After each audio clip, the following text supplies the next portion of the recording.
The colonel's laugh cut through the morning air like a rifle shot. Sharp, final.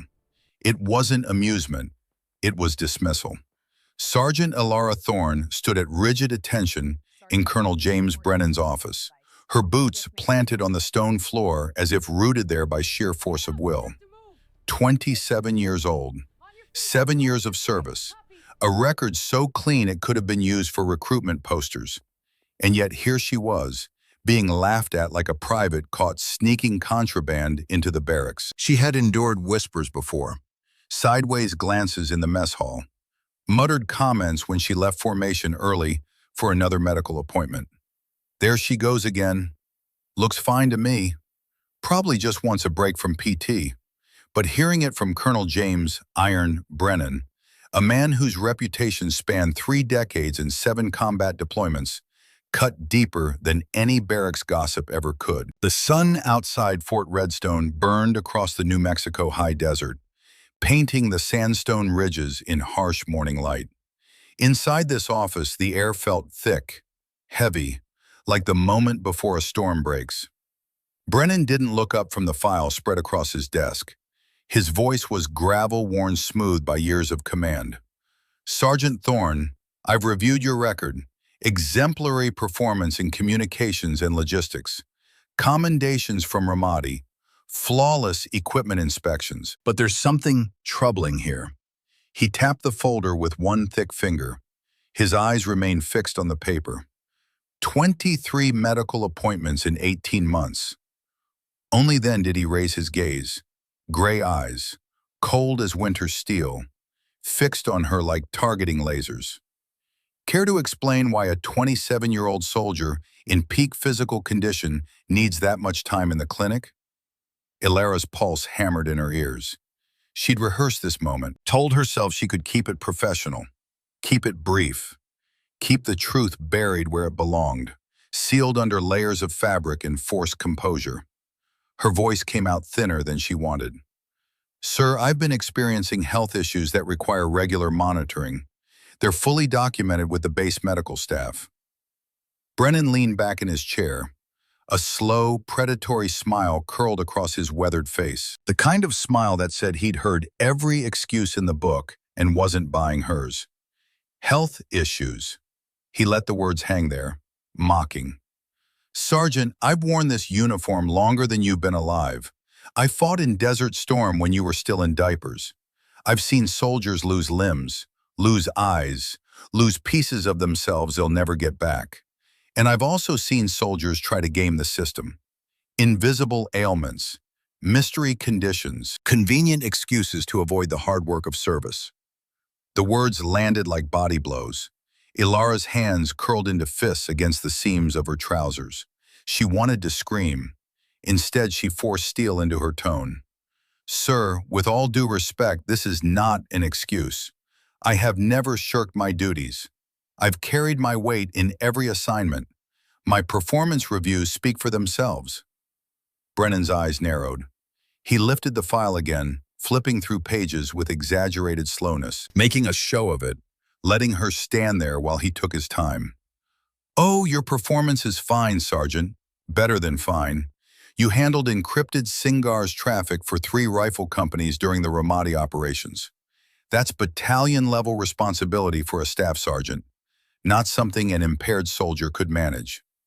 He dropped the folder onto the desk with a thud that echoed off the walls. "So from where I sit, it looks like you're perfectly capable of doing your job. Which makes me wonder, what exactly are all these appointments for? Headaches? Fatigue? Stress?" He leaned forward, elbows on the desk, voice dropping to something dangerous. "What's next, Thorne? You going to tell me you brought home some invisible wound from downrange? Something nobody can see, but everyone has to accommodate?" The air left Elara's lungs. For a moment, she was back there, back in the dust, in the heat, and the copper smell of blood soaking into sand, the ringing in her ears, the weight of Jennifer's body going limp in her arms, the radio handset slick with blood as she called for help that would arrive too late for some and just barely in time for her. But Colonel Brennan wasn't interested in ghosts from the desert. His expression told her everything she needed to know. He saw a young soldier trying to work the system, another faker, another excuse maker. And for the first time since the blast, Ilara realized she couldn't stay silent anymore. 6 hours earlier, the desert sun hadn't yet climbed high enough to turn Fort Redstone into an oven.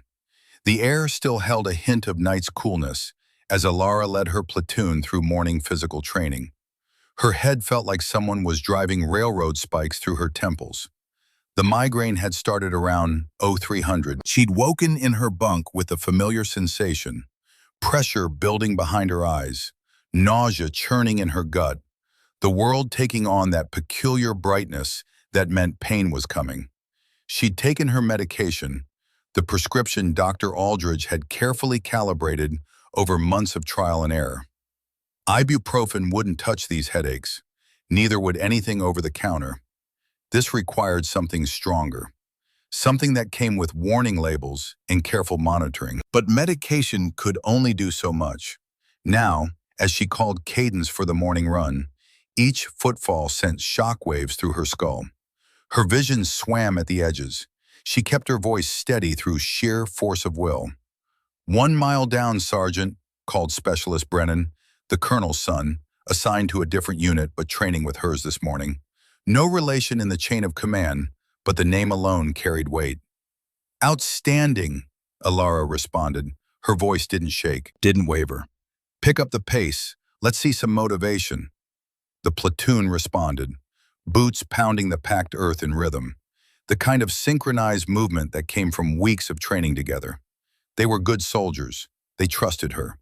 They had no idea that with each step, fragments of metal inside her body shifted against tissue and nerve endings, reminding her they were still there, still waiting. After PT, after showers, after the morning formation, Ilara made her way to the communications center.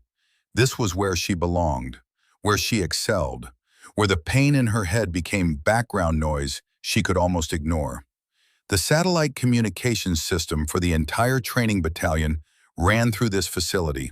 Secure voice, encrypted data, tactical networks that kept commanders connected to their units spread across thousands of square miles of desert training range. When she arrived, the night shift supervisor looked relieved.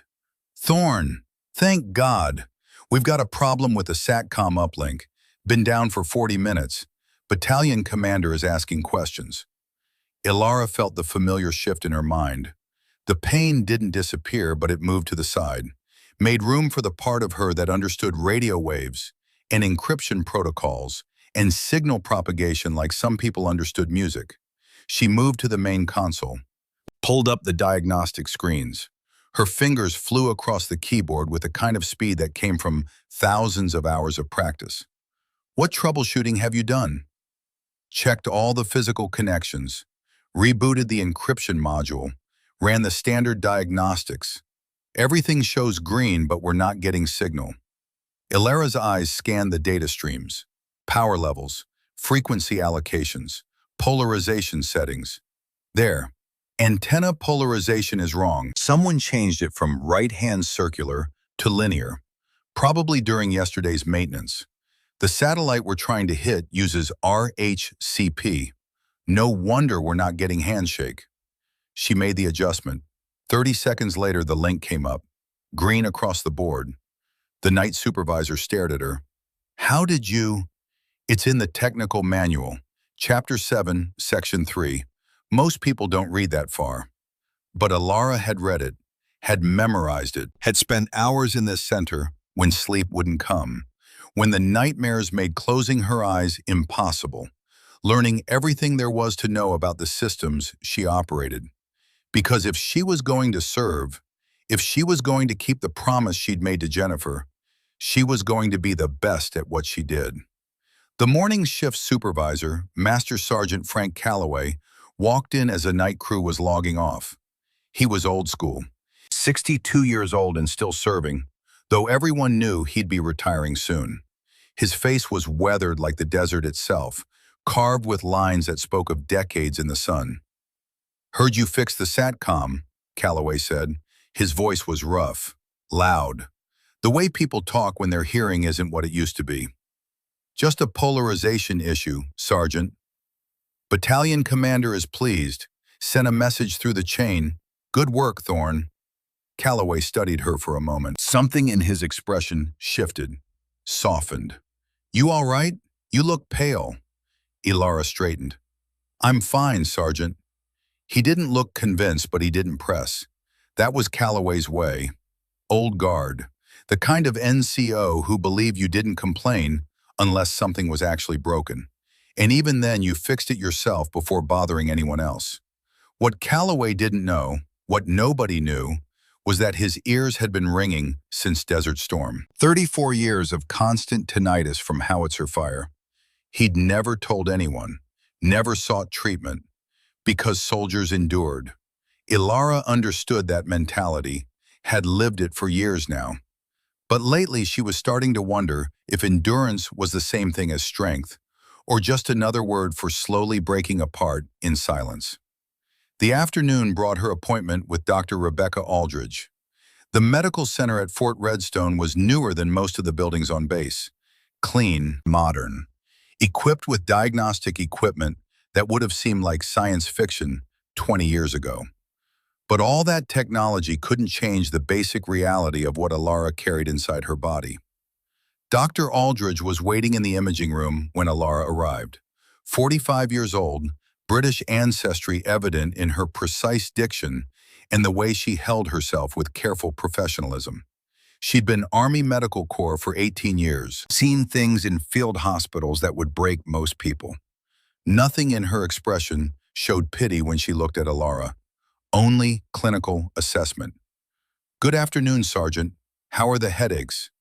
Manageable. That's not what I asked. Ilara met her eyes. They're bad this week. Started having visual disturbances yesterday. Auras around bright lights. Dr. Aldridge made a note on her tablet. That's consistent with the fragment migration we discussed. Let's get you scanned and see what we're dealing with. The CT scanner was a massive white tube that always made Ilara think of coffins. She lay on the sliding table, arms above her head, while the machine hummed to life around her. 47 metal fragments had entered her body 9 years ago. The surgeons had removed 15 of them in the immediate aftermath, pieces they could reach without causing more damage than they prevented. The remaining 32 were still there. Most were stable, encased in scar tissue, small enough that the body had learned to work around them. But 3 of those fragments were different. 3 of them sat in places where migration could be catastrophic. Fragment 14 was an 8-millimeter ball bearing lodged in the tissue surrounding her right carotid artery, the major blood vessel that fed her brain. If it shifted too far, if it punctured that artery, she would have minutes to live, maybe less. Fragment 22 sat between her T4 and T5 vertebrae, close enough to the spinal cord that the wrong movement could mean paralysis from the chest down. Fragment 9 rested against the pericardial sac around her heart, the thin membrane that kept the organ functioning.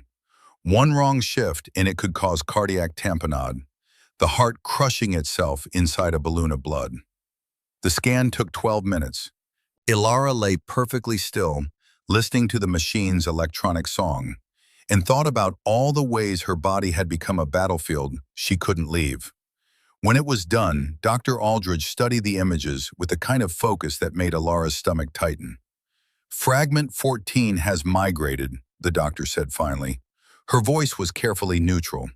2 millimeters closer to the carotid than it was last month. You're now at 5 millimeters of clearance. What's the threshold? Below 3 millimeters, I recommend immediate surgical intervention. Between 3 and 5, we monitor closely and prepare for emergency surgery if needed. Ilara sat up on the examination table. And if it gets below 3 millimeters, then we're looking at a procedure with approximately 40% risk of stroke during the operation itself. The fragment is embedded in scar tissue that's wrapped around the artery. Removing it means cutting very close to major vasculature. One slip, one unexpected bleed, and we could lose you on the table. The words hung in the air between them. How long do I have? Ilara asked. That's impossible to predict. These things can stabilize for years, or they can migrate rapidly. The fact that it's moved 2 millimeters in a month is concerning.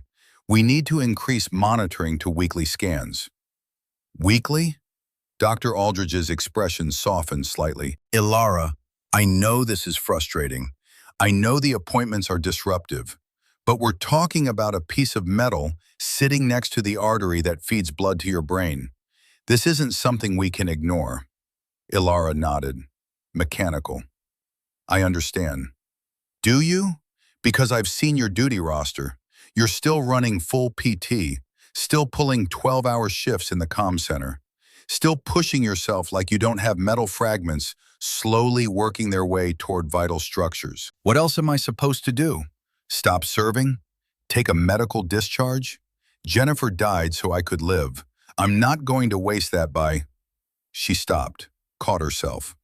Dr. Aldridge knew about Jennifer, knew about Mosul.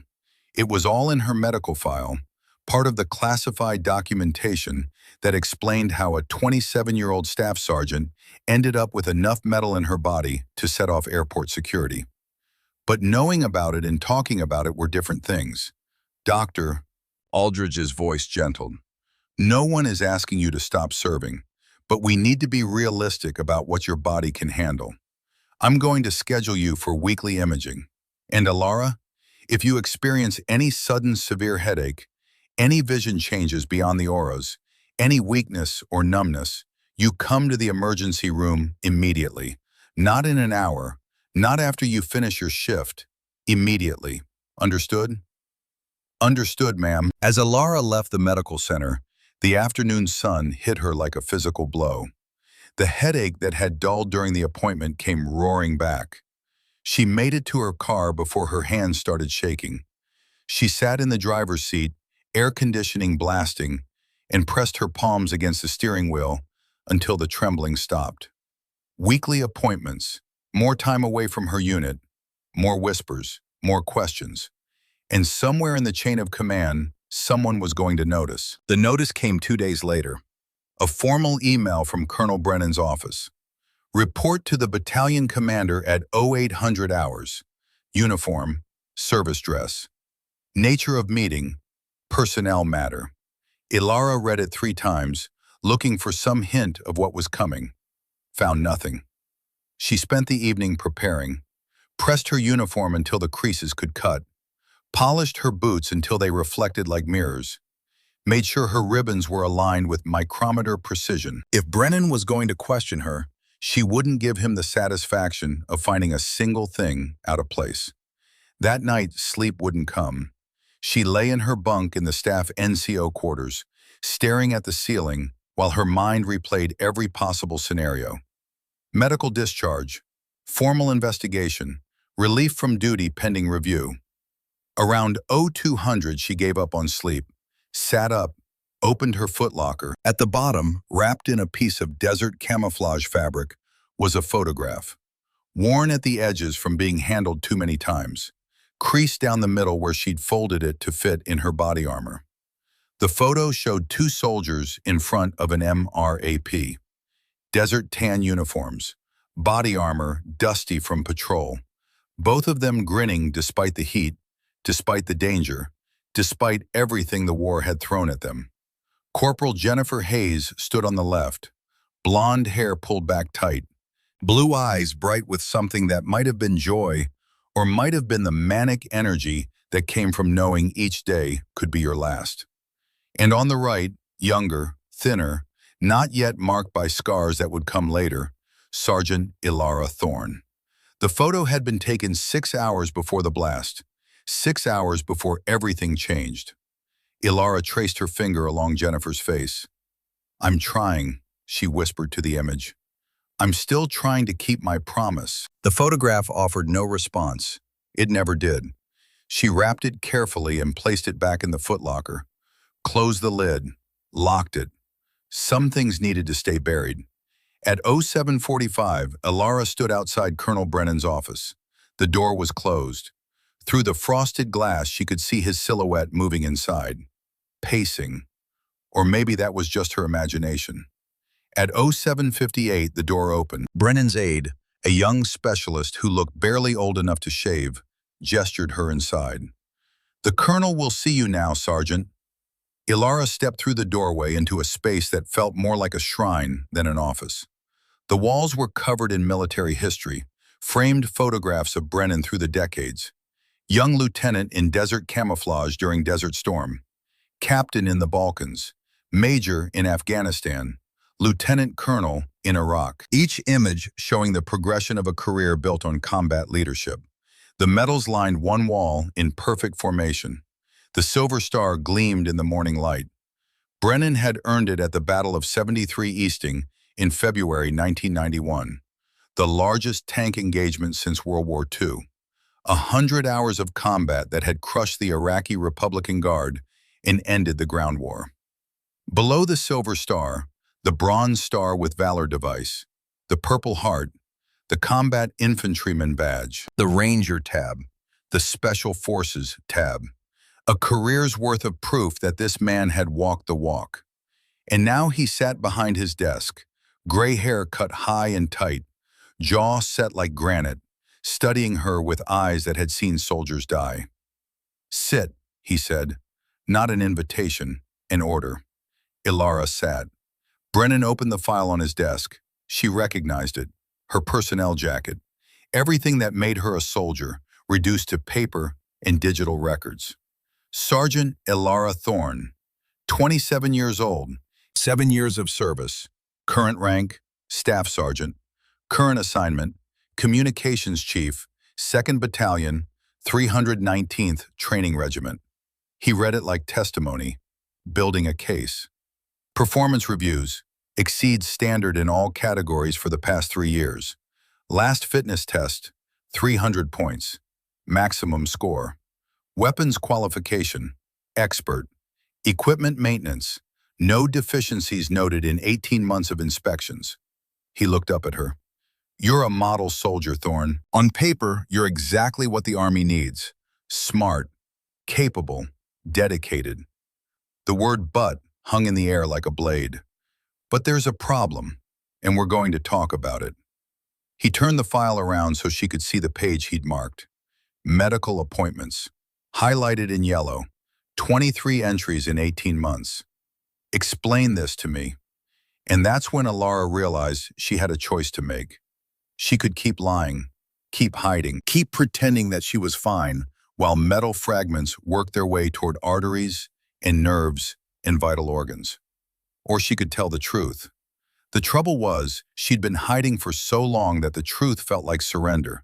So she gave him the same answer she'd given everyone else. The safe answer, the one that revealed nothing.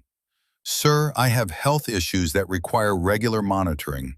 They're documented with the base medical staff." That's when Brennan laughed. And Ilara felt something inside her crack. The laugh wasn't long, 3 seconds, maybe 4, but it contained everything. Disbelief, contempt, the absolute certainty that he'd caught her in a lie. "Health issues," he repeated, shaking his head. "Sergeant, I've commanded soldiers for 32 years. I've heard every variation of every excuse. And you know what the problem is with invisible wounds? They're invisible, convenient, impossible to verify."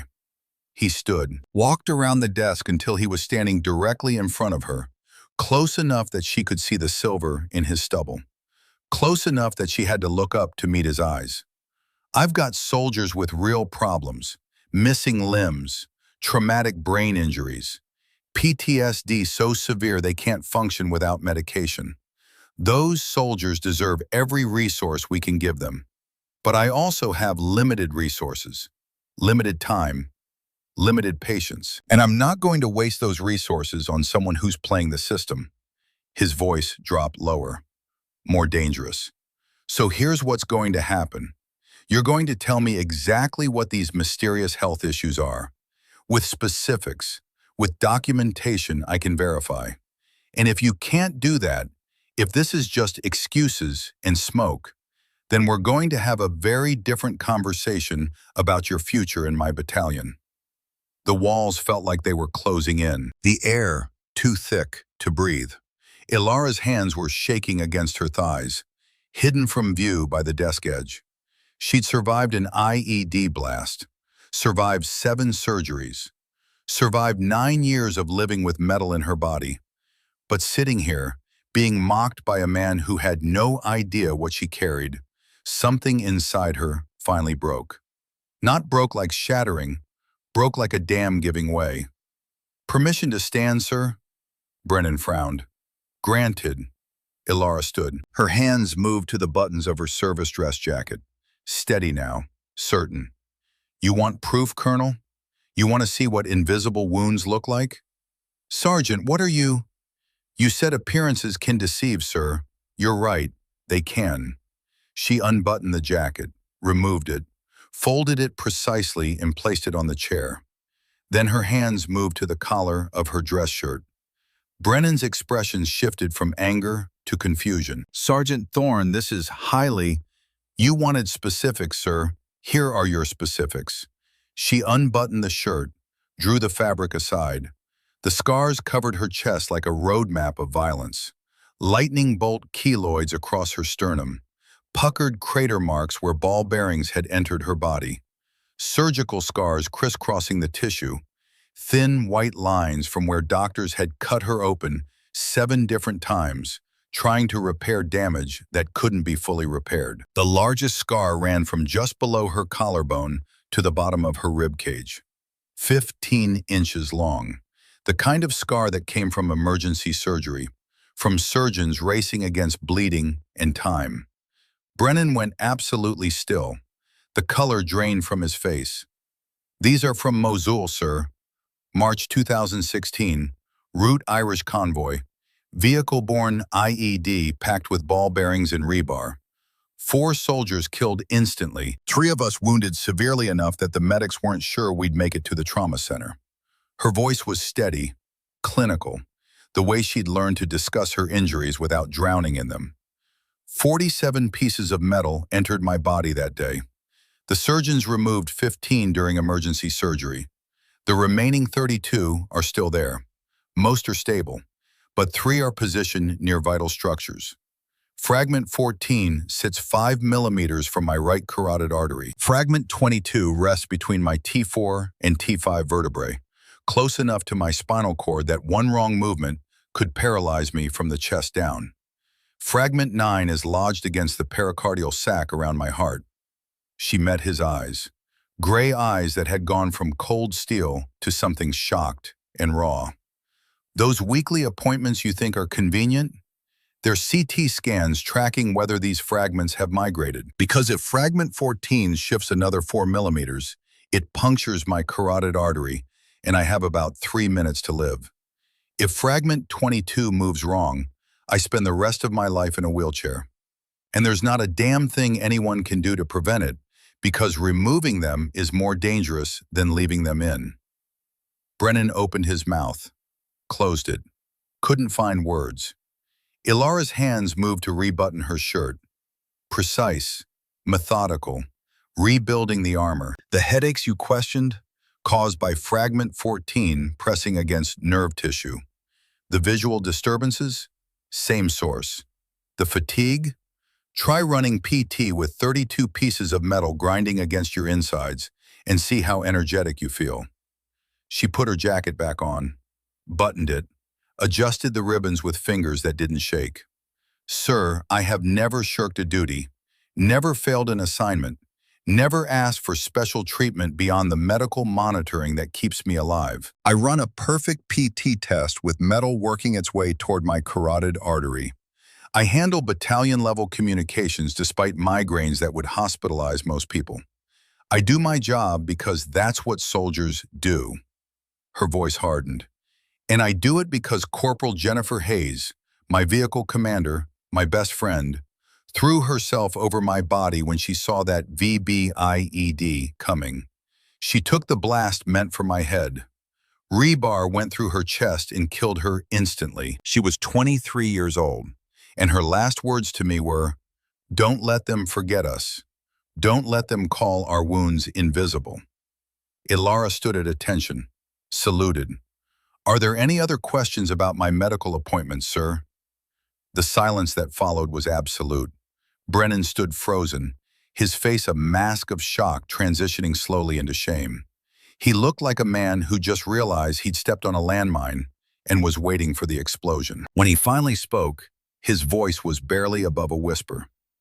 "Sergeant Thorne, I had no idea." "No, sir, you didn't. Because I don't parade my scars. I don't weaponize my pain. I just serve." Brennan moved like a man in a dream, walked to the window, stared out at the parade ground where soldiers ran morning PT in perfect formation. When he turned back, he looked older, tired. "Why didn't you tell me this from the beginning?" "Sir, my medical information is private. I never believed I had to bear my scars just to justify appointments already cleared by medical staff. And much of what happened in Mosul remains classified. I was instructed to keep the specifics compartmentalized." He nodded slowly. Then he did something Alara had never seen a field-grade officer do. He sat down heavily in his chair, put his elbows on his desk, and pressed his face into his hands. "Sergeant Thorne, I owe you an apology, a profound one."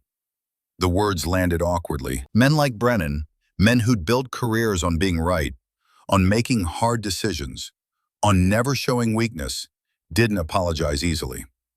"Sir, I understand your concern about soldiers abusing the system. That's a legitimate worry for any commander." "No," he cut her off, his voice sharp but directed inward. "There's no excuse for what I just did. I made assumptions, jumped to conclusions based on incomplete information and my own prejudices." He stood again, walked to a shelf behind his desk, and picked up a small framed photograph. Turned it so she could see. The image showed a young soldier in desert camouflage.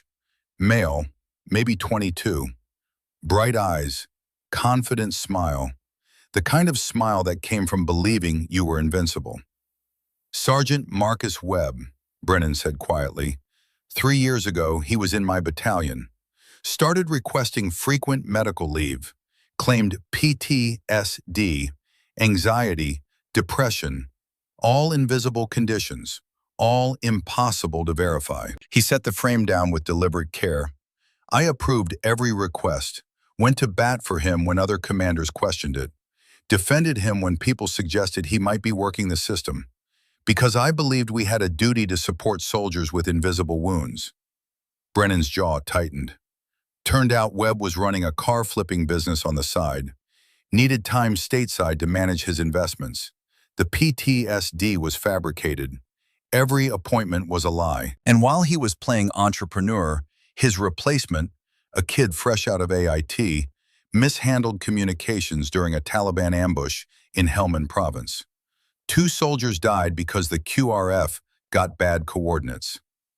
The weight of those words settled over the office like dust after an explosion. I swore after that I'd never be fooled again, that I'd question every claim, verify every story, push back on anything that seemed convenient. He met Alara's eyes. But in protecting the army from liars, I became blind to the truth. And I just spent the last 15 minutes mocking a soldier who's carried more weight than I ever imagined. Alara didn't know what to say. The apology she'd expected felt hollow compared to this confession. This revelation that Brennan's skepticism hadn't come from cruelty, but from a wound of his own. A betrayal that had cost lives. "Permission to speak freely, sir?" "Granted. You're right to be skeptical. Webb's lies got soldiers killed. That's on him, not you. But sir, if we let one faker make us distrust all invisible wounds, then we're letting the liars win. We're abandoning the soldiers who actually need help because we're afraid of being fooled again." Brennan studied her for a long moment. Then he nodded slowly. "You're wiser than your years, Sergeant, or maybe you've just paid a higher price for that wisdom than most." He sat down, pulled out a legal pad, and uncapped a pen. "Tell me what you need, not what you think I want to hear, not the sanitized version. What do you actually need to continue serving effectively?" And for the first time in 9 years, Alara told someone in her chain of command the complete truth. 1 week later, Colonel Brennan walked into the Fort Redstone Medical Center like a man on a mission. The staff recognized him immediately. Battalion commanders didn't typically visit the clinic unless something was seriously wrong. But Brennan wasn't there for treatment. He was there to learn. Dr. Rebecca Aldridge looked up from her desk as he entered her office. She'd been expecting him. Ilara had mentioned the colonel's change of heart, though she'd been cautiously optimistic about whether it would translate into actual action. "Colonel Brennan, please sit." He sat, but there was tension in his posture, the discomfort of a man entering unfamiliar territory. "Doctor, I need to understand something, and I need you to educate me like I'm a first-year medical student, because when it comes to this subject, I am." For the next 3 hours, Dr. Aldridge walked him through the reality of invisible wounds. She started with traumatic brain injury, explained how blast overpressure from IEDs didn't just damage tissue you could see. The pressure wave traveled through the brain, shearing axons, disrupting neural pathways, creating damage that wouldn't show up on a standard CT scan, but could affect everything from memory to impulse control to emotional regulation. She showed him case studies, soldiers who looked fine, passed PT tests, could still shoot expert on the rifle range, but couldn't sleep through the night, couldn't remember conversations from that morning, couldn't control the rage that would surge up without warning. Then she moved to the mechanics of shrapnel migration, used Ilara's scans as an example, with permission, showed him how fragment 14 had moved 2 millimeters in a month, explained the physics of it, how scar tissue wasn't as stable as healthy tissue, how muscle contractions and blood flow created micro-movements that added up over time. "If that fragment migrates another 4 millimeters, she said, pointing to the scan, it punctures the carotid. Sergeant Thorne has minutes to live. And unlike visible wounds, there's no tourniquet for this, no field dressing, just catastrophic bleed out." Brennan stared at the scan, at the small white dot that represented a ball bearing smaller than his pinky nail. Such a tiny thing to hold so much power over someone's life. Why didn't they remove it during the initial surgery? Because 9 years ago, when she was first injured, it wasn't near the carotid. It was embedded in muscle tissue 3 centimeters away. Removing it would have required extensive surgery with its own risks. The standard protocol is to leave stable fragments in place unless they're causing active problems. Most of the time, they stay stable. Sergeant Thorne is in the unlucky minority. How many others are out there? Soldiers carrying metal they can't remove. Dr. Aldridge pulled up a database. "At this facility alone, I have 17 patients with retained shrapnel. Across the Army, thousands. Most will never have problems, but some will, and we have no way to predict which ones." Brennan took notes, filled page after page of his legal pad with questions and answers. Asked about PTSD neurochemistry, about the difference between normal stress reactions and clinical anxiety disorders, about moral injury and survivor's guilt, and all the ways that war continued long after soldiers came home. By the end of the session, his hand was cramping from writing, and his worldview had been fundamentally restructured. "I've been a soldier for 32 years, he said quietly, "fought in Desert Storm, been to Afghanistan 3 times, Iraq twice, and I thought I understood combat wounds, but I only understood half of them, the visible half. You're not alone in that, Colonel. The military is just beginning to grapple with invisible wounds in a systematic way. For decades, we told soldiers to tough it out, walk it off, drink water and drive on. And a lot of good soldiers died because they followed that advice." Brennan stood, extended his hand. "Thank you, Doctor. This has been enlightening and humbling. What will you do with this information?" "Change policy, starting with my battalion. If Sergeant Thorne can serve with metal fragments near her carotid artery, the least I can do is make sure other soldiers can get help without being mocked for it." The first mandatory training session on invisible wounds was scheduled for the following Tuesday. All officers O4 and above, all senior NCOs E7 and above, no exceptions. The reaction was mixed at best. Major Catherine Walsh arrived early, took a seat in the front row, and made no effort to hide her skepticism. She was 42, a battalion commander in her own right, with 2 deployments under her belt and a reputation for running a tight ship. She'd worked hard to get where she was, and she had little patience for what she perceived as coddling. "This should be interesting," she muttered to the lieutenant colonel sitting next to her. "Money says we're about to get lectured on feelings." Other officers filtered in, some curious, some resentful at having their schedules disrupted. A few who looked genuinely interested in what Brennan had to say. The colonel entered at exactly 0900. He prepared a presentation, slides with statistics, medical diagrams, case studies with identifying information redacted. But he didn't start with the slides. Instead, he started with a confession. "Last week, I mocked a soldier for requesting medical leave, laughed in her face, suggested she was faking injuries to game the system. I was wrong, profoundly, completely wrong. And I'm standing here today because I don't want any of you to make the same mistake I did." The room went quiet. Brennan told them about Webb, about the betrayal that had shaped his skepticism, about how that skepticism had blinded him to truth. Then he told them about Alara, not by name, not with identifying details, but he told them about a soldier carrying 32 pieces of metal in her body, about fragments near arteries and spinal cord and heart, about weekly CT scans and the constant calculus of risk versus service. "This soldier runs a perfect PT test, scores 300, maxes every event, and she does it with metal working its way toward her carotid artery. That's not weakness. That's not malingering. That's courage on a level I'm not sure I could match." He clicked to the next slide. Statistics on military suicide rates.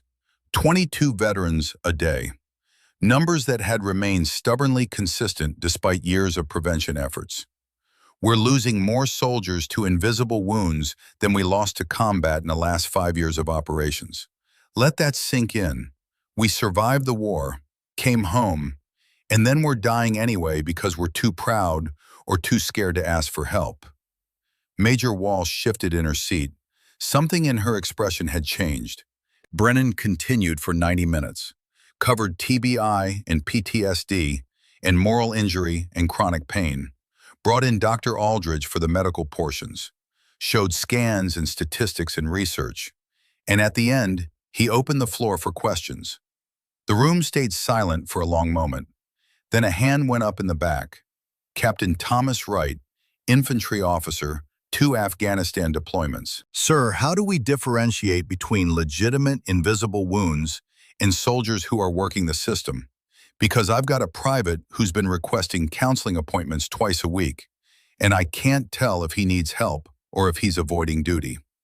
It was the question everyone was thinking, the fear that paralyzed commanders.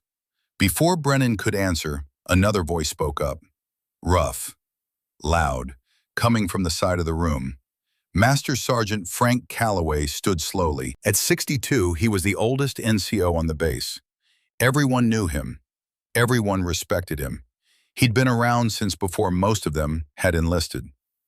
"Permission to speak, sir?" Brennan nodded. "Granted, Master Sergeant." Calloway's hands were shaking slightly. Whether from nerves or age or something else, it was hard to tell. "I've got something to say, and I should have said it 34 years ago." The room's attention shifted to him. February 1991, Desert Storm, Battle of 73 Easting. I was on a howitzer crew. We fired over 200 rounds in the span of about 6 hours. It was the loudest thing I've ever experienced.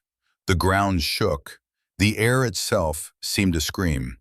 And when it was over, my ears were ringing. He paused, swallowed hard. They're still ringing. Every minute of every day for 34 years. I can't hear my wife when she talks to me from another room. I can't hear my grandchildren unless they're standing right in front of me. I smile and nod when people talk because I've learned to read lips and context clues. But I'm missing half of what's said around me. The silence in the room was absolute. I never reported it, never sought treatment, because I thought that's what being a soldier meant. You endure, you push through, you don't complain. And you know what that got me?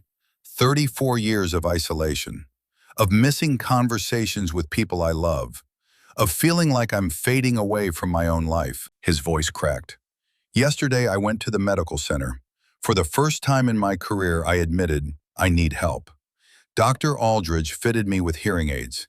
And this morning, when my granddaughter called to say good morning, I heard every word, clearly, for the first time in her entire life. He looked around the room at the officers and NCOs who'd served under him, beside him, above him. Captain Wright asked how to tell the difference between someone who needs help and someone working the system. Here's my answer. Err on the side of helping, because I guarantee you've got soldiers like me. Soldiers who've been suffering in silence because they're afraid of being called weak. And if we keep treating invisible wounds like they're fake, we're going to lose good soldiers who deserve better from us. Calloway sat down heavily.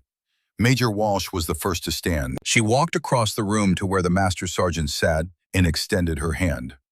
Thank you for sharing that, Master Sergeant, and I owe someone an apology. She turned to address Brennan. Sir, I have a soldier in my unit, Specialist Sarah Reeves. She's been requesting regular counseling appointments. Anxiety, she says. I've been skeptical, made her justify every request, questioned whether she was really committed to the mission. After hearing this today, I realize I may have been making her life hell when she was trying to get help. Other hands started going up around the room, stories emerging, admissions, questions that were genuine rather than hostile. The session that was supposed to last 90 minutes stretched to 3 hours. That afternoon, Alara was working in the communications center when her phone buzzed. A text from an unknown number. Sergeant Thorne, this is Major Walsh. Could you stop by my office when you have a moment? I'd like to speak with you. Alara's stomach tightened. She'd heard about the training session, knew that Brennan had told her story, even if he'd kept her name out of it. But she didn't know how people were reacting. She found Major Walsh's office in the battalion headquarters building, knocked twice. Enter. The major looked tired, older than her 42 years in the harsh fluorescent light of her office, but her expression was open, not hostile. Sergeant Thorne, thank you for coming. Please, sit. Alara sat. Walsh took a breath. I'm going to be direct because that's the only way I know how to do this. I heard about your situation, not the details. Colonel Brennan protected your privacy, but enough to know that I've been a hypocrite. She pulled out a file. Specialist Sarah Reeves's name was printed on the tab. I have a soldier who's been requesting counseling for anxiety. No visible wounds, no obvious trauma, just says she needs help processing stress. And I've been giving her grief about it, making her jump through hoops, questioning her commitment, because I thought she was weak. Walsh met Alara's eyes. But after today's training, I went back and actually read her file. Really read it. She was in a convoy that got hit by an IED in Kandahar. Wasn't injured, walked away without a scratch, but everyone else in her vehicle was killed. She watched her friends die, and she couldn't do anything to stop it. The major's voice was steady, but strained. I've been treating her like she's playing the system when she's probably been reliving that moment every time she closes her eyes. And I'm ashamed of myself. Alara didn't know what to say. This woman, this senior officer who outranked her by 2 grades, was confessing failure to a staff sergeant. Ma'am, you couldn't have known if she didn't tell you. She tried to tell me. I just didn't listen. I heard anxiety and thought weakness instead of wound, and that's on me. Walsh closed the file. I wanted you to know that your courage, telling Colonel Brennan the truth, letting him share your story, even anonymously, it's already making a difference. Reeves has an appointment with counseling tomorrow. No questions asked, no hoops to jump through. And I'm going to personally apologize to her for making her feel like she had to justify needing help. She stood and extended her hand.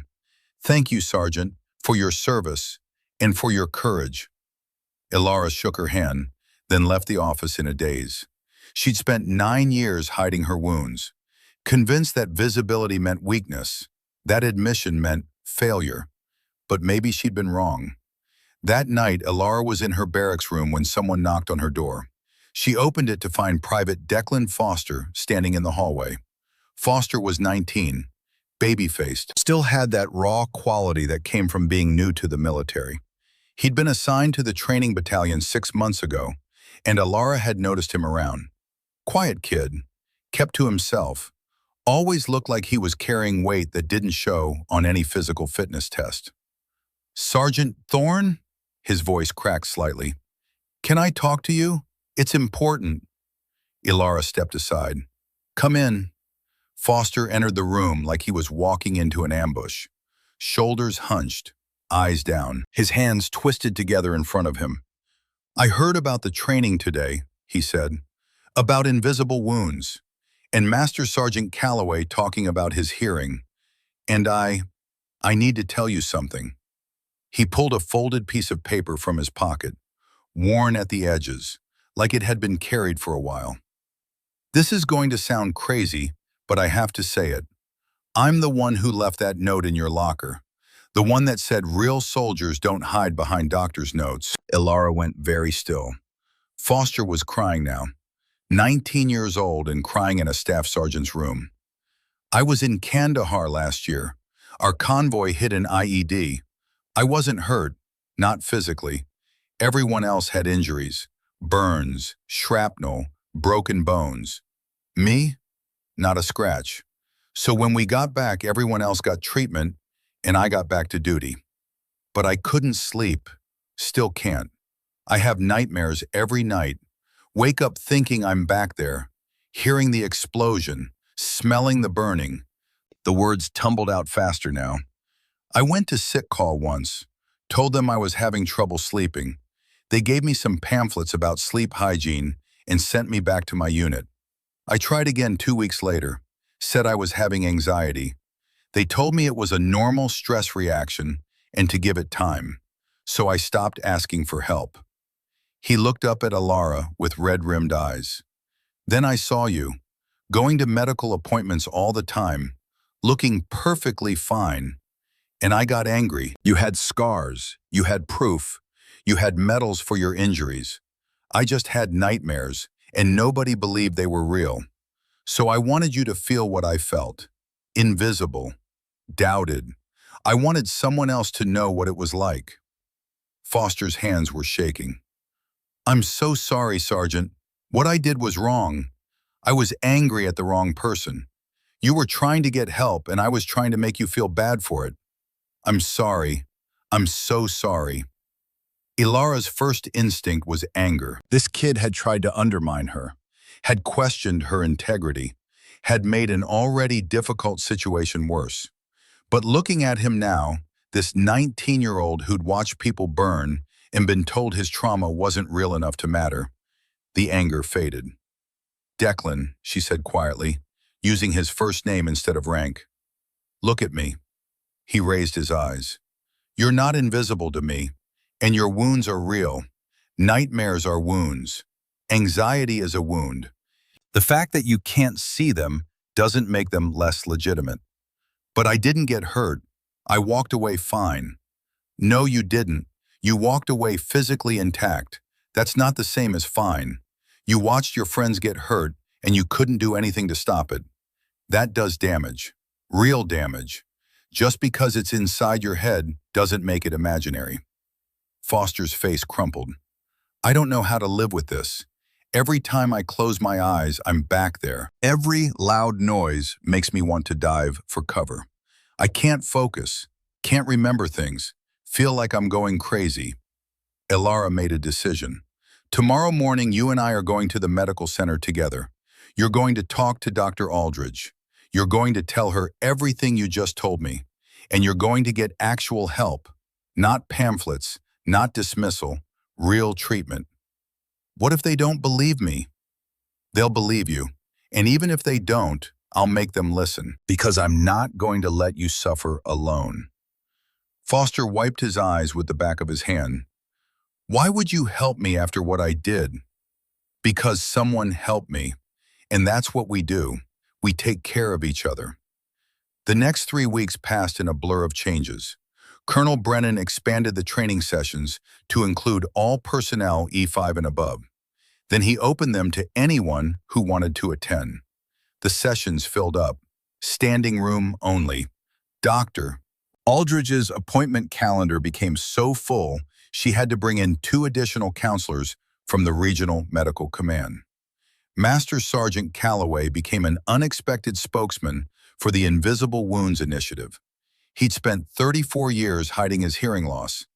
Now he talked about it openly, wore his hearing aids with pride, told anyone who would listen that admitting you need help isn't weakness, it's wisdom. Private Foster started therapy. The nightmares didn't stop immediately, but they became less frequent, less intense. He was sleeping 4 hours a night now instead of 2. It was progress. And Elara continued her weekly appointments with Dr. Aldridge, monitoring the fragment that continued its slow migration toward her carotid artery. But something had shifted. The whispers hadn't stopped entirely, but they'd changed in character. Instead of mockery, there was curiosity. Instead of judgment, there was respect. Soldiers who'd been suffering in silence started coming forward. A captain with severe migraines from a TBI, a specialist with anxiety from moral injury, a sergeant first class with chronic pain from spinal compression. The invisible wounds became visible through acknowledgement. And then 2 days later, Elara was called to Major Walsh's office. Not the friendly visit from before. This time Walsh looked grim. "Sergeant Thorne, I need you to see something." She turned her computer screen. An email from Division Headquarters. Subject line, Invisible Wounds Initiative, Budget Review.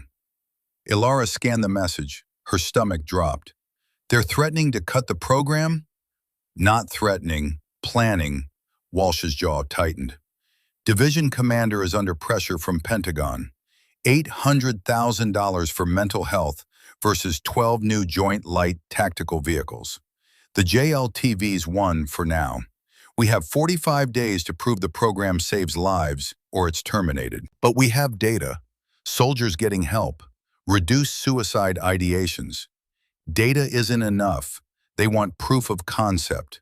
A public demonstration that this works. Congressional staffers, media, the full dog and pony show."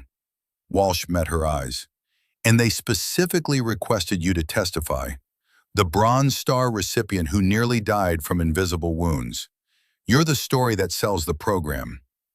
Elara felt the weight settle on her shoulders. Not just her career at stake anymore. Thousands of soldiers who needed help. When? 2 weeks. Fort Bliss Review Board. Full circus.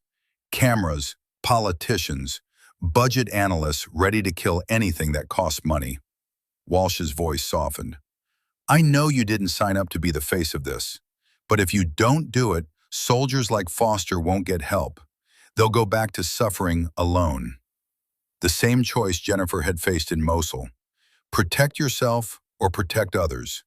There was only ever one answer.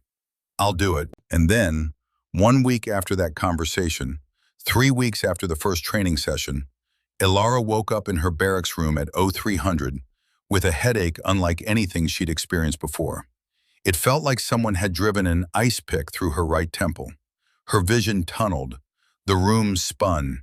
She tried to stand and her legs wouldn't cooperate. She managed to reach her phone, dialed Dr. Aldridge's emergency line with fingers that barely functioned. "This is Aldridge." Fragment, Elara's words slurred. "Can't see right. I'm calling an ambulance. Don't move. Stay on the line with me." The world was going dark at the edges. Elara lay on the floor of her room, phone pressed to her ear, and thought about Jennifer Hayes, about promises made in blood and dust, about whether she'd kept them well enough. The ambulance arrived in 8 minutes.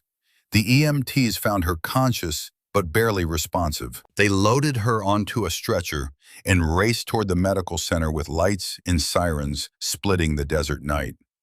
In the emergency room, Dr. Aldridge was already waiting, already pulling up the scanning protocols, already calling in the surgical team, because Fragment 14 had finally moved too far. And now the decision Alara had been avoiding for 9 years could no longer be avoided. Surgery, with its 40% risk of stroke, with its 50-50 odds of coming out the same person who went in, or death, probably within hours, certainly within days.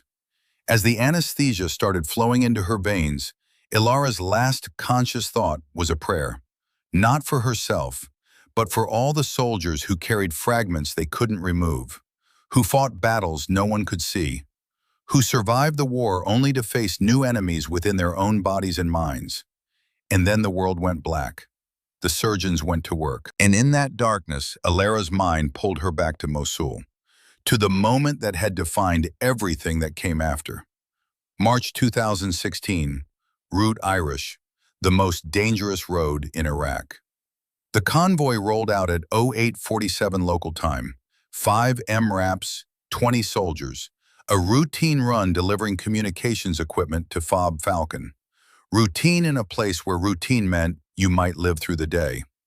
Ilara sat in Vehicle 3, monitoring radio traffic. 3 battalions worth of encrypted communications flowing through her headset.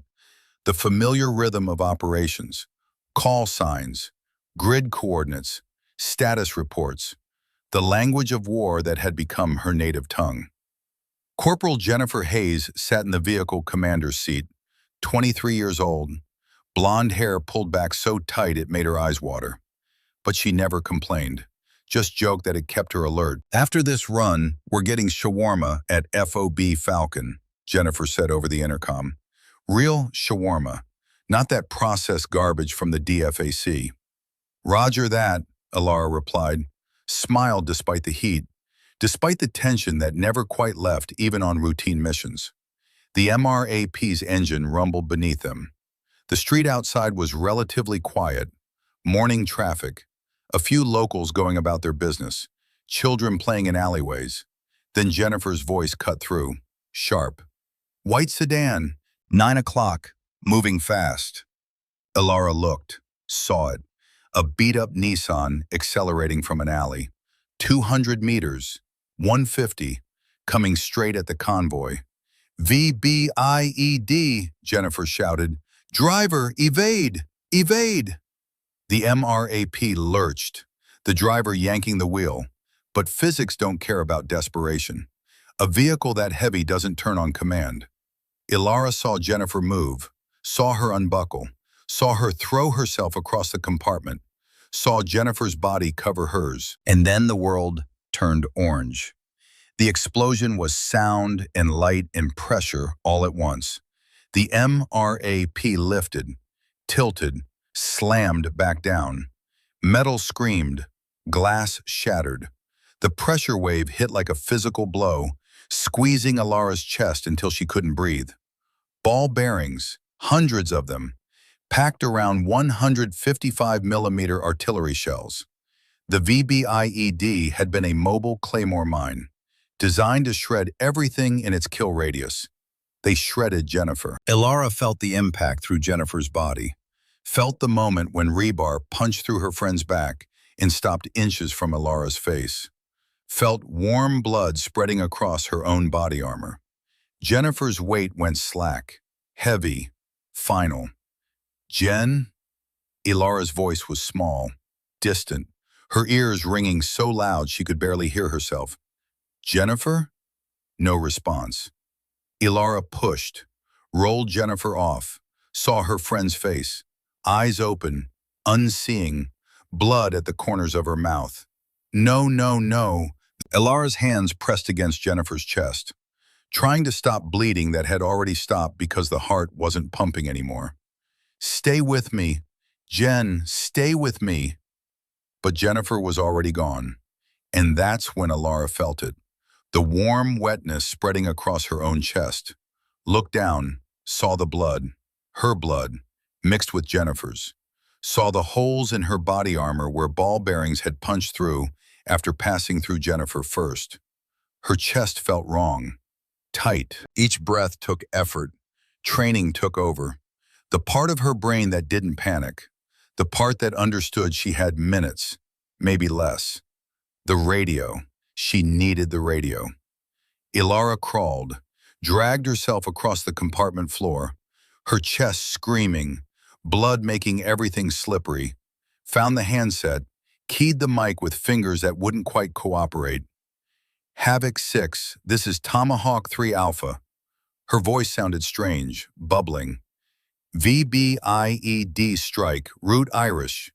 Grid 38S-MD-12345-67890. 4KIA. 3 urgent surgical. Request immediate CASEVAC in QRF. Enemy small arms, northwest roofline.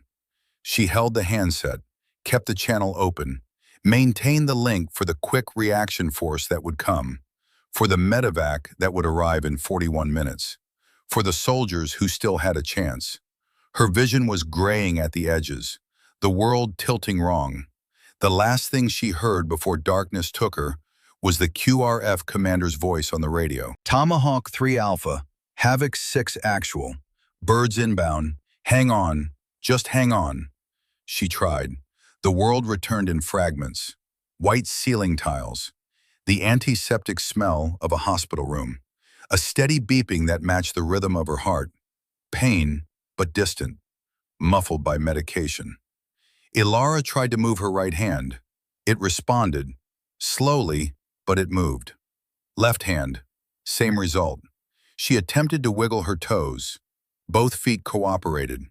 Not paralyzed then. That was something. A face appeared above her. Dr. Rebecca Aldridge, looking exhausted but relieved. Welcome back, Sergeant. You've been out for about 6 hours post-op. Can you tell me your name? Ilara Thorne. Her voice was rough, throat raw from the breathing tube. What year is it? 2025. Who's the president? Ilara answered. Dr. Aldridge ran through more questions, checked her pupils, tested her reflexes, made notes on a tablet. The surgery was successful, the doctor said finally. We removed fragment 14. It had migrated to within 0.8 millimeters of your carotid artery. Another few days and it would have punctured the vessel. You're incredibly lucky, Ilara. Lucky. The word felt strange. Lucky would have been not getting hit in the first place. Lucky would have been Jennifer surviving. This was just alive.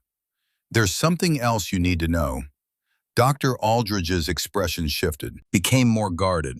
She pulled up a chair, sat heavily. That alone told Ilara something was wrong. The surgery to remove fragment 14 was successful, but Ilara, we found something during the comprehensive scan. She pulled up an image on her tablet. Fragment 22 has migrated. It's now in direct contact with your spinal cord. Ilara stared at the scan, the white dot pressed against the vertebral column like a bullet waiting to fire. How bad? Any impact to your back, a fall, a collision, even aggressive physical therapy could shift it into the cord itself. 85% chance of permanent paralysis from the chest down. Dr. Aldridge's voice was clinical, but her eyes betrayed emotion. We can't remove it. The risk is too high. You'll carry this for the rest of your life. The room felt smaller, the walls pressing in. So I survived the surgery that could have killed me, only to discover I'm carrying another time bomb that could cripple me. Yes. One word. Final as a door closing. Ilara closed her eyes, counted ceiling tiles, breathed. Jennifer had carried her for 30 seconds before dying. Ilara could carry this metal for however long she had left. What are my restrictions? No combat roles, no high-impact activities, quarterly scans. And Ilara, if that fragment shifts, your military career ends immediately. Medical discharge, no appeals. 9 years of fighting to stay in, and now it could end with one wrong step. How long do I have? Could be decades, could be tomorrow. The body is unpredictable. Then I'll make tomorrow count. A knock on the door interrupted them. Colonel Brennan stood in the doorway, still in his duty uniform, even though it was well past normal working hours. "Permission to enter, Doctor?" "Doctor." Aldridge nodded and stood. "I'll give you two some privacy. Ilara will talk more tomorrow about the recovery protocol." Brennan waited until the doctor left before approaching the bed. He looked uncomfortable, out of place in the medical environment, but he came anyway. "How are you feeling, Sergeant?" "Like I got hit by a truck, sir, but alive." He nodded, pulled up the chair Dr. Aldridge had vacated. For a long moment, he didn't speak, just sat there, hands clasped between his knees, studying the floor. "I called your emergency contact," he said finally. "Your mother, she's flying in from Ohio, should arrive tomorrow afternoon." "Thank you, sir. And I put a hold on your officer candidate school application. Given the circumstances, I thought you might need time to recover before the interview board." Something cold settled in Ilara's chest. "Sir, with respect, I don't want to postpone. The board is in 2 weeks. I can be ready." Brennan looked up at her. "Sergeant, you just had brain surgery. You're going to need at least a month to recover fully. The board can wait." "No, sir, it can't." Ilara tried to sit up, winced as pain lanced through her head. "Dr. Aldridge just told me my service might be ending. That fragment near my spine could shift at any time. If I'm going to make officer, if I'm going to have any chance at continuing to serve, I need to make it through that board before my medical status changes. Even if it risks your health? I've been risking my health every day for 9 years. This is just one more risk, and it's worth it." Brennan studied her with those gray eyes that had seen too many soldiers make too many sacrifices. "Why? Why keep fighting so hard to stay in when your body is telling you it's time to go?" Ilara's hand moved to her chest, to the place where scars lay hidden beneath the hospital gown. "Because I made a promise, sir, to someone who didn't get to come home, and I'm not ready to break it yet." He didn't ask who, didn't press for details, just nodded slowly. "All right, I'll keep the board date, but Sergeant, you need to understand something. If you collapse during that interview, if that fragment shifts while you're trying to prove yourself, you could die. Is a commission worth your life? It was worth Jennifer's life. It should be worth mine." The words came out harder than she intended, sharper. Brennan absorbed them without flinching. "Then I'll make sure you're ready," he said. "But we do this smart. Physical therapy, gradual return to duty. You follow every single one of Dr. Aldridge's protocols. Understood?" "Yes, sir." He stood, placed a hand briefly on her shoulder. "Get some rest, Sergeant. You've got work to do." 3 weeks later, Ilara stood outside the Officer Candidate School selection boardroom. Her dress uniform was perfect, ribbons aligned with micrometer precision, boots reflecting the hallway lights, hair pulled back so tight it made her healing surgical scar ache. The recovery had been brutal. Physical therapy every day to rebuild strength lost during the surgery, headaches that made her previous migraines seem mild by comparison. Moments of dizziness when she stood too quickly or turned her head too fast. But she'd done it. 3 weeks from brain surgery to board ready. The door opened. A captain she didn't recognize gestured her inside. "Sergeant Thorne, the board is ready for you." The room was smaller than she expected. A long table with 3 colonels seated behind it, 2 men and 1 woman. The woman sat in the center, Colonel Patricia Vance. She wore the airborne and ranger tabs, along with a combat infantry badge. Not just a female officer, a female combat officer who'd kicked down doors in the same places Ilara had served. "Sergeant Thorne, please be seated." Ilara sat, kept her spine straight despite the way it made Fragment 22 press against nerve endings. The colonel on the left, a logistics officer by his branch insignia, opened her file. "Staff Sergeant Ilara Thorne, 9 years of service. Current assignment as communications chief for a training battalion. Multiple commendations for technical proficiency and leadership. Bronze Star with Valor Device for actions in Mosul, Iraq." He looked up. "Impressive record, Sergeant. Tell us why you want to become an officer. Ilara had prepared for this question, had practiced her answer until it was smooth, professional. But sitting here now, with 3 field-grade officers studying her like she was a tactical problem to solve, the prepared answer felt hollow. So she told them the truth instead. Because I want to make sure other soldiers don't have to hide their wounds the way I did. I want to lead troops who understand that asking for help isn't weakness.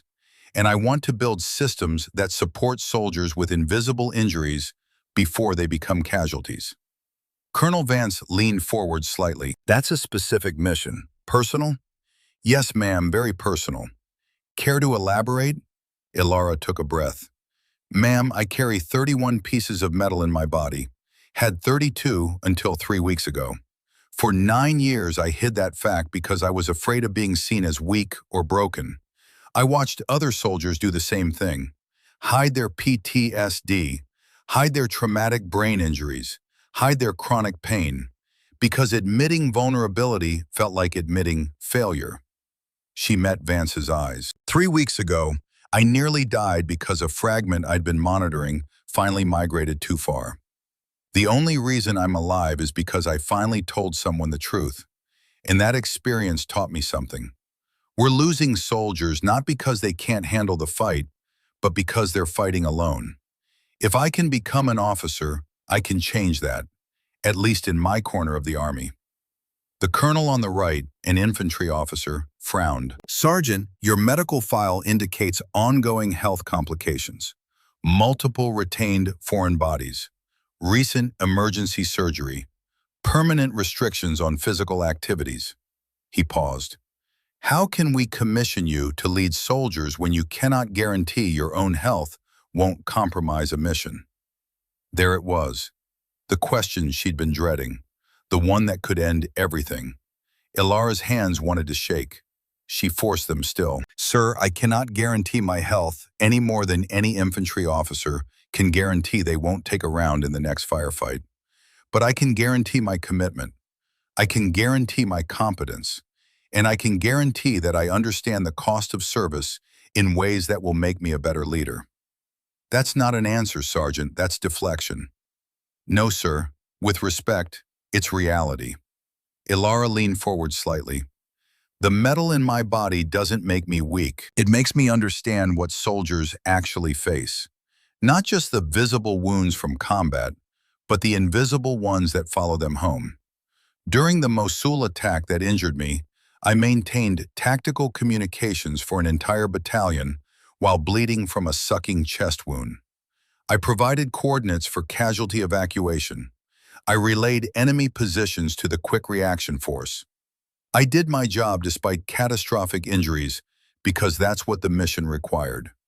She held his gaze. If I can lead soldiers through that, sir, I can handle a command assignment with quarterly medical evaluations. The fragment near my spine is a risk. I acknowledge that, but it's a manageable risk. And frankly, sir, I'd rather serve with restrictions than not serve at all. Silence filled the room. The 3 colonels exchanged glances. Some unspoken communication that Ilara couldn't decipher. Colonel Vance spoke next.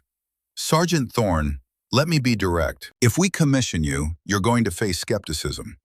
Officers and enlisted alike who question whether you can do the job, who see your medical profile and assume you're a liability. How do you plan to handle that? The same way I've handled it for the last 9 years, ma'am, by proving them wrong. By being so good at my job that my competence speaks louder than their doubts. And by building a culture where other soldiers don't have to prove themselves the way I did. Vance smiled slightly. You've given this a lot of thought. Yes, ma'am. I've had 9 years to think about it. The logistics officer made a note on his tablet. One final question, Sergeant. Your Bronze Star citation mentions maintaining communications under fire. It also mentions that you did this while your vehicle commander, Corporal Jennifer Hayes, was dying from her injuries. Tell us about that. Ilara's throat tightened. Of all the questions they could ask, this was the hardest. Sir, Jennifer Hayes was my best friend, my vehicle commander. When our convoy was hit in Mosul, She gave her life protecting mine.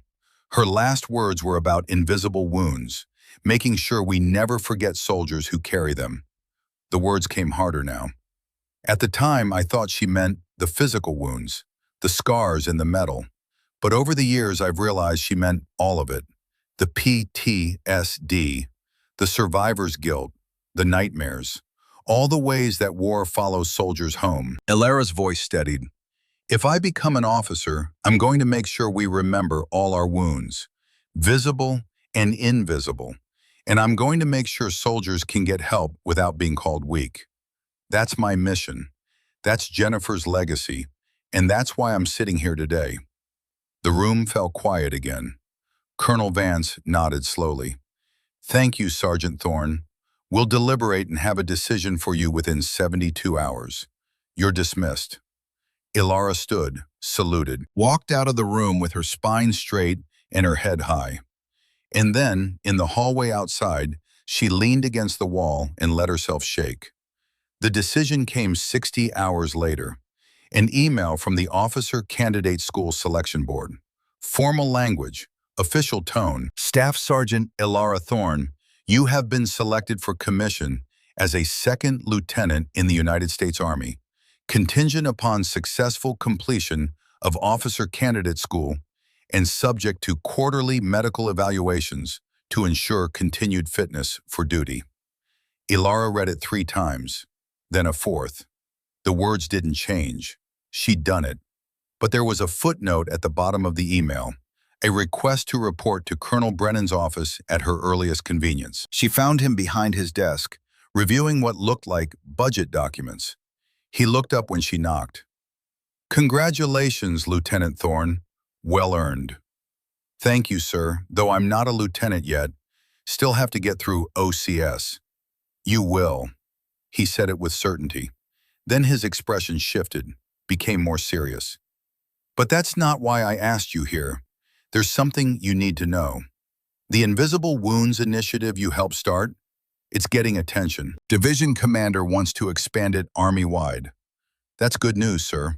It is, but it comes with complications. They want proof it works, hard data, statistics showing reduced suicide rates, improved retention, better readiness metrics. And they want a face for the program. Someone who can testify at budget hearings, speak to congressional staffers, convince the people with money that this is worth funding. Ilara's stomach sank.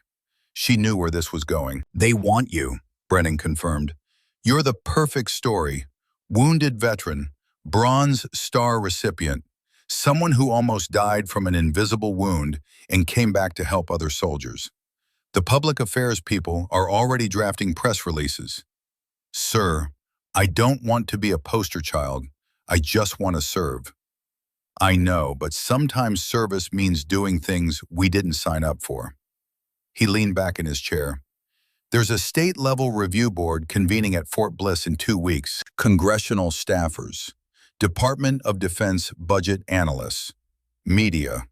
They're going to decide whether to fund the Invisible Wounds Initiative or kill it to pay for new vehicles.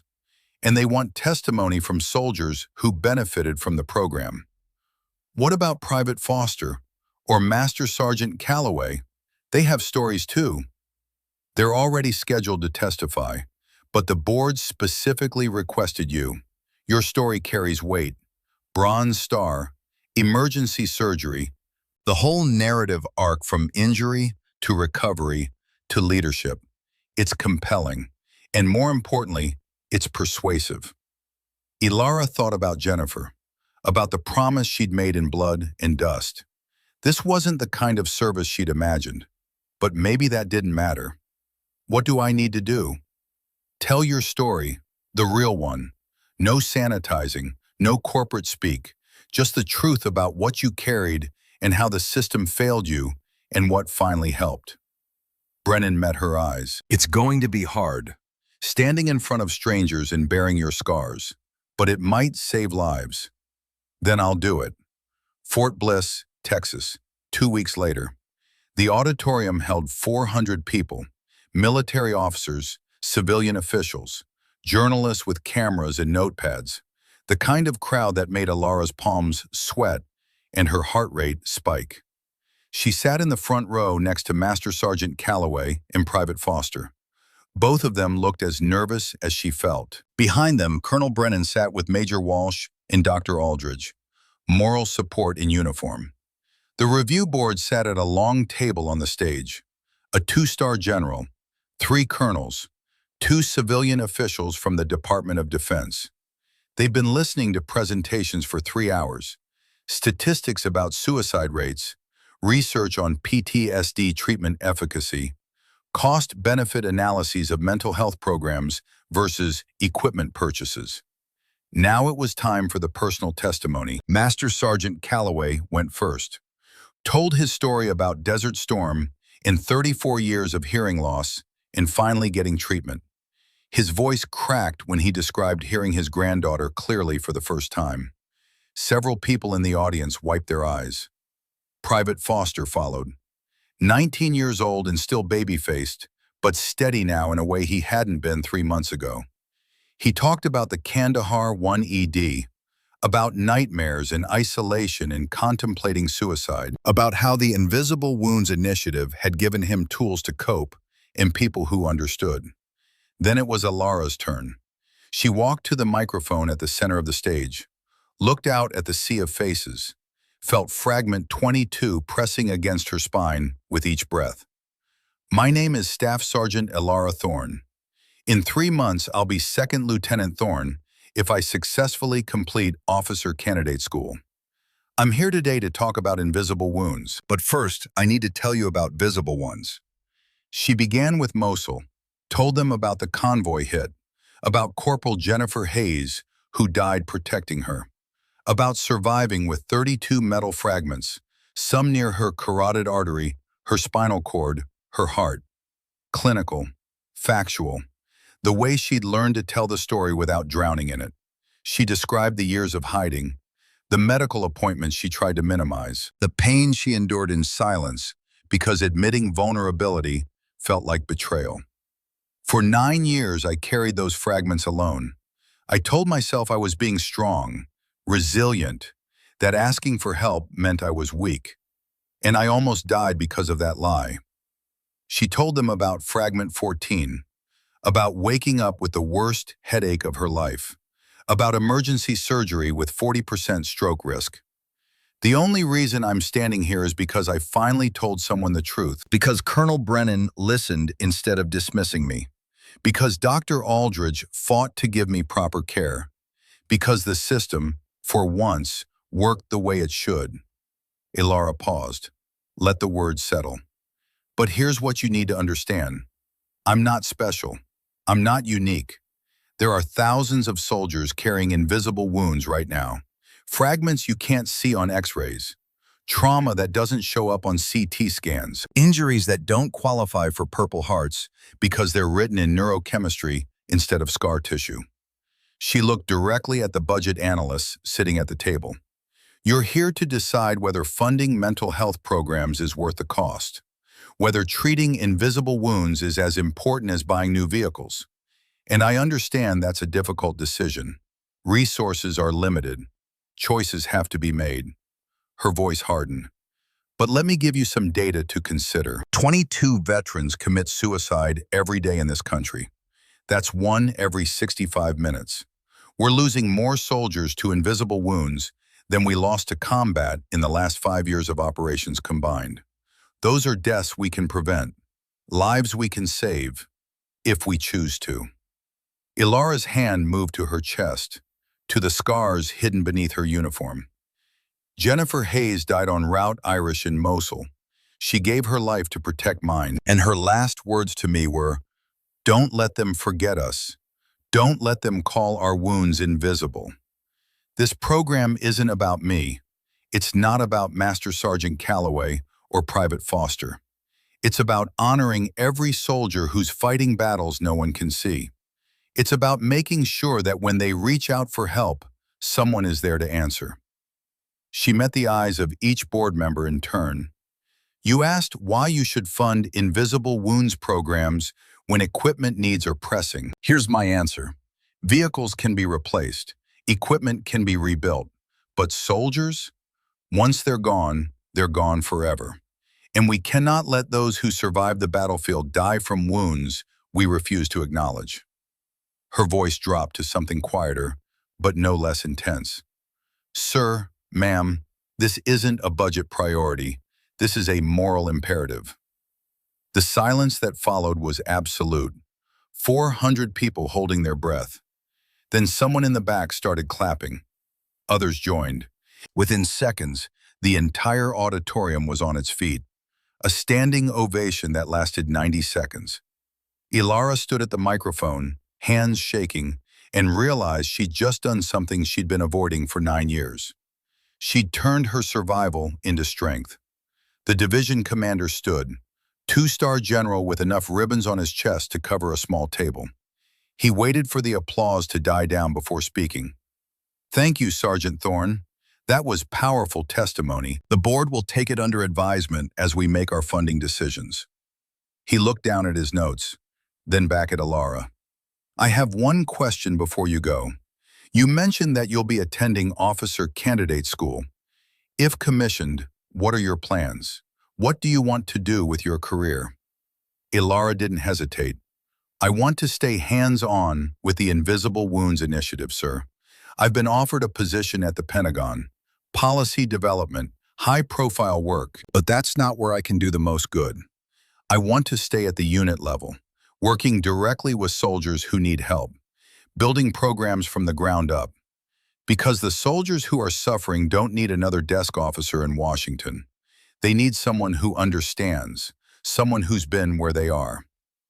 The general studied her for a long moment. That's going to be the harder path, Sergeant.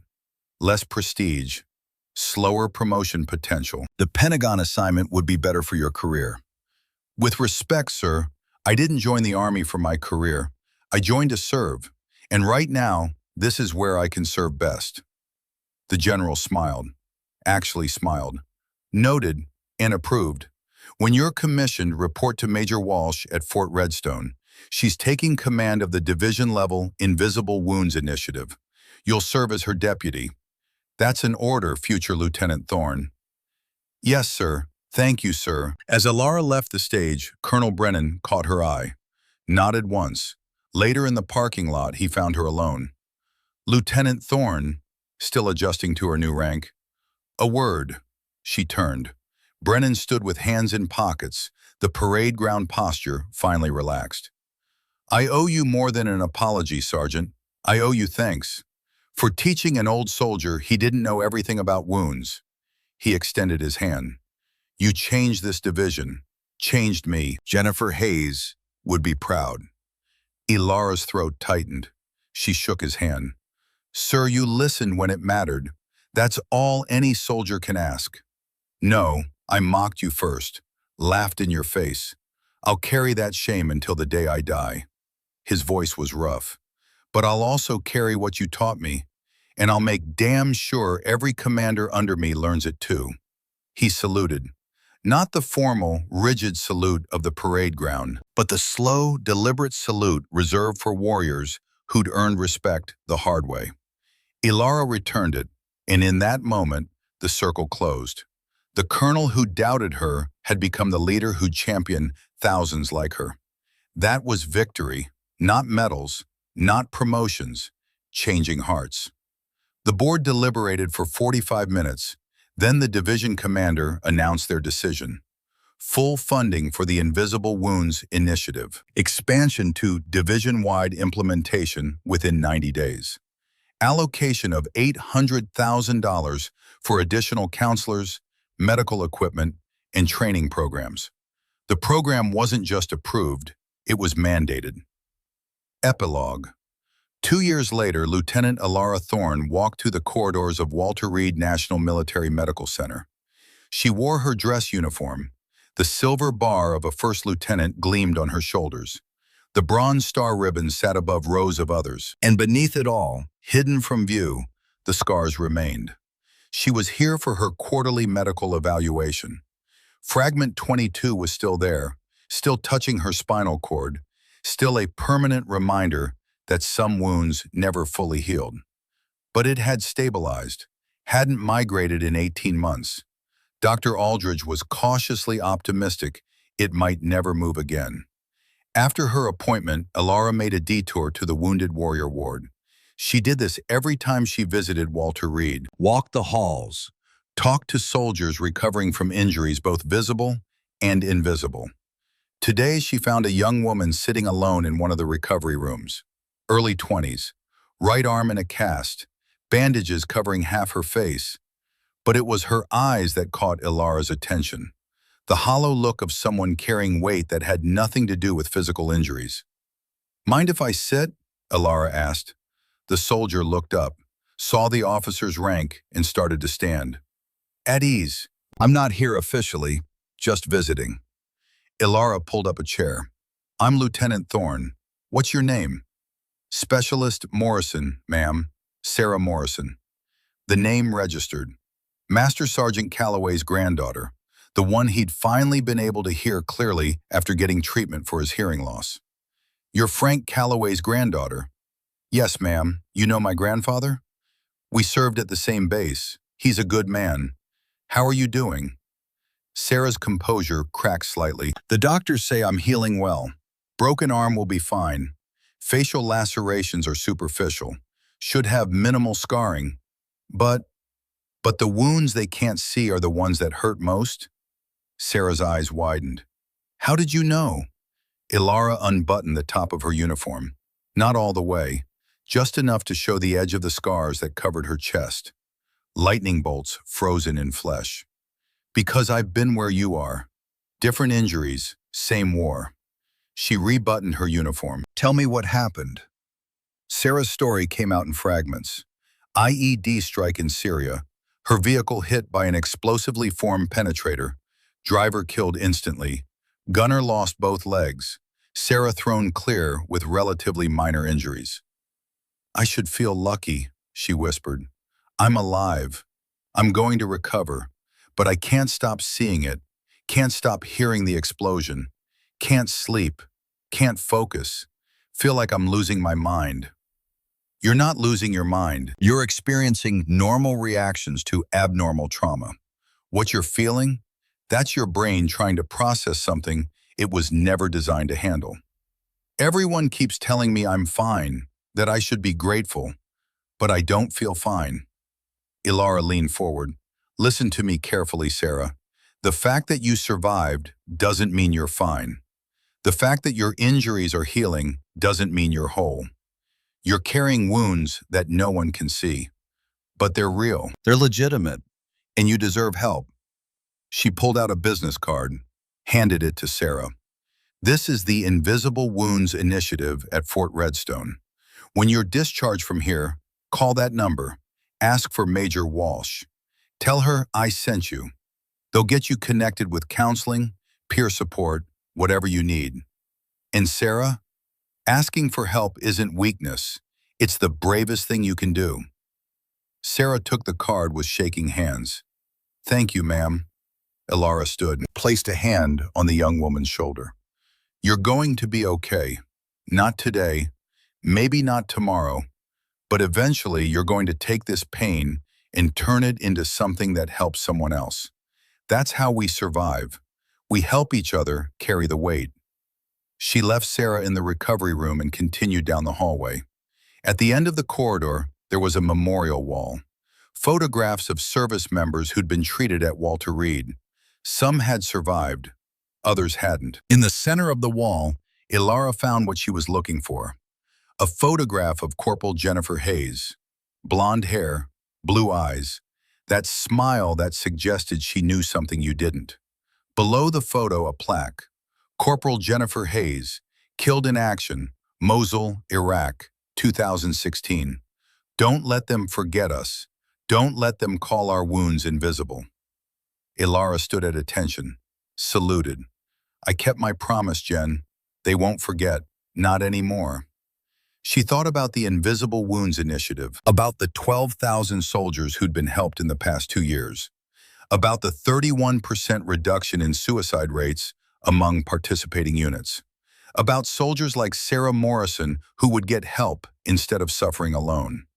She thought about fragment 22, still pressing against her spinal cord, about the quarterly medical evaluations that would follow her for the rest of her life, about the restrictions on her physical activities, and the knowledge that her military career could end at any moment. And she thought about how none of that mattered as much as the work she was doing. Because the strongest soldiers weren't the ones without scars. They were the ones who refused to let those scars define them. Invisible wounds were still wounds, real wounds, wounds that deserved recognition and treatment and respect. And when soldiers chose to face them together, when they built communities of support instead of cultures of silence, they transformed survival into strength. That was Jennifer's legacy. That was Alara's mission. And it would never end. As Lieutenant Alara Thorne walked out of Walter Reed into the afternoon sun, she felt the familiar pressure of fragment 22 against her spine, felt the dull ache where fragment 14 had once threatened her carotid artery, felt all the ways her body had been broken and incompletely healed. But she also felt something else, purpose. The war had taken pieces of her that could never be replaced, had left scars that would never fully fade, had planted metal fragments in her body that she would carry until the day she died. But it had also given her a mission, a calling, a reason to keep fighting even when fighting hurt. She pulled out her phone, texted Colonel Brennan. Walter Reed visit complete. Found Calloway's granddaughter in the wounded warrior ward. She needs help. Already gave her Walsh's contact info. One more soldier who won't have to suffer alone. The response came 30 seconds later. Outstanding. That's what we do. That's who we are. See you at next week's training session. Ilara pocketed her phone and headed toward the parking lot. 22 veterans were still committing suicide every day. Thousands more were suffering in silence. The Invisible Wounds Initiative had made progress, but the war was far from over. There was work to do, soldiers to help, promises to keep, and Alara Thorne, carrying metal fragments and memories, and the weight of those who didn't come home, would keep fighting until her body gave out or her mission was complete, whichever came first, because that's what soldiers did. They endured, they adapted, they found ways to turn their deepest wounds into their greatest strengths, and they never, ever left anyone behind, not even themselves.